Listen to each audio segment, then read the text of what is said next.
Welcome everyone to an episode of A Gal, Two Guys talking about Beaver Biz.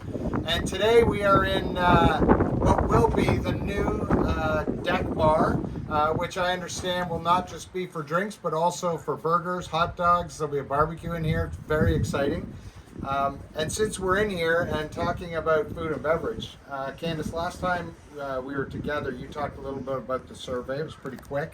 Can you give us a little more insight? Like, what did we hear in the comments? Yeah, thanks, Simon. What we heard in the comments is that people were, finding that the quality and the speed of service was not what they were expecting or not what they hoped for, and that they were finding the food options were a little too limited. We also heard, though, that they're looking for healthier options, and not a lot of fans of the buffet, but I think that was a COVID thing that we used. But a lot of great feedback about the food catered by the Bruce Wine Bar at Men's and Ladies Day. So I think that's excellent. Bodes well for this year.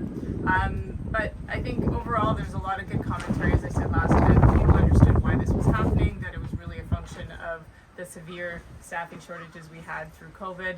But I also know they're going to be wanting to know how we're going to get ahead of that this year. Right. Yeah, thanks, Candice. And we do have a bit of work to do. And Tim, we've already started a lot of work, and you've been working with the Bruce pretty closely. So maybe give us an update on that and what we could see at the start of the year. Yeah, certainly in our meetings with the Bruce, we've been very specific about looking for a menu that's going to meet or exceed the expectations of the membership.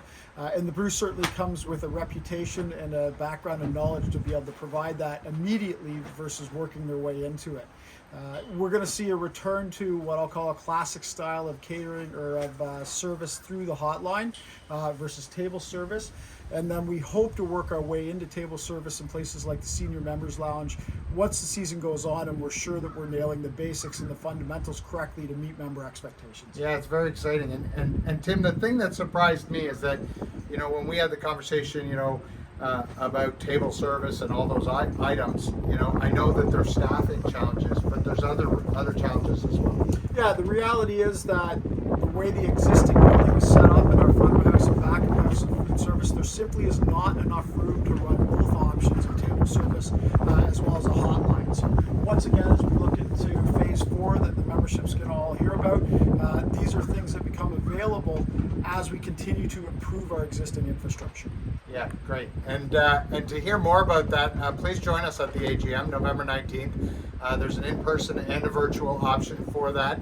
I think in the chips this week it came out, and the ability to register for that is there. So see you on the 19th.